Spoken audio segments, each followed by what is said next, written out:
गुरु तो ज्ञान का महासागर होता है। इस महासागर में कौन सा शिष्य कण चुनता है और कौन सा मोती, ये तो शिष्य पर ही निर्भर करता है। उस आवरण का त्याग करना जो तुम्हें तुम्हारी मूल प्रवृत्तियों को देखने से रोक रहा है, क्योंकि जैसे ही तुम इनका त्याग कर दो,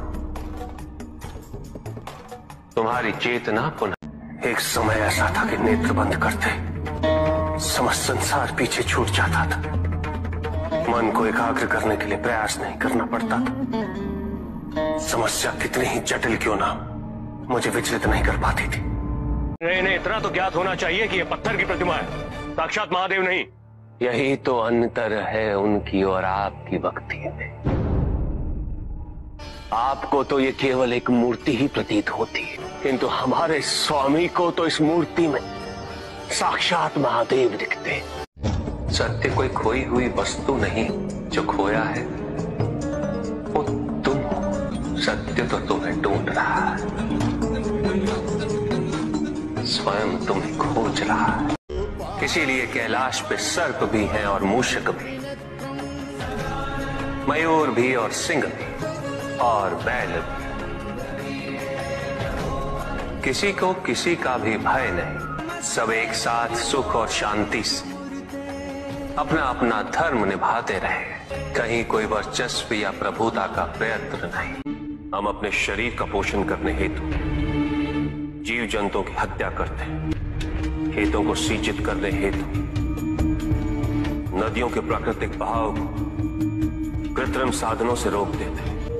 इससे विपदा और अकाल की स्थिति उत्पन्न होने की आशंका सदैव बनी रहती है। जल जीवन का भी सर्वनाश होता। प्रजापिता ने वेद के मंत्र दिए ताकि मनुष्य मात्र अपने गुणों के माध्यम से निर्गुण तक पहुंच सके, किंतु आप सब गुणों की मीमांसा में ही रुक गए। प्रश्न भी आपका और उत्तर भी आप ही का। व्रत, तप, दान, यज्ञ इत्यादि से ही संसार का निर्वाह होता है, किंतु उसी वेद में ईश्वर प्राप्ति के लिए निर्गुण बनने का मार्ग छिपा हुआ है, जिसके कारण स्वार्थ, विनाश, क्रूरता, अशांति और भय में वृद्धि हो। वह अज्ञान है। किंतु जो व्यक्ति को उदार, निर्भीक, सहनशील और विनम्र बनाए, वही ज्ञान है। जो सच्चे भक्त है, भगवान तो उनके मन में, उनके हृदय में निवास करते हैं। जिनके हृदय में श्रद्धा है, उनके लिए पूजा करने हेतु अपने आराध्य का साक्षात सामने होना अनिवार्य नहीं। वो तो अपने मन के नेत्रों से प्रतिपल उनके दर्शन पा रहे।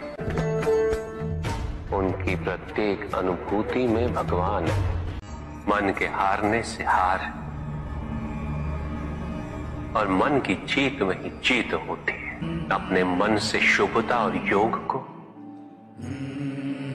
तुम कभी भी विस्थापित नहीं होने देना।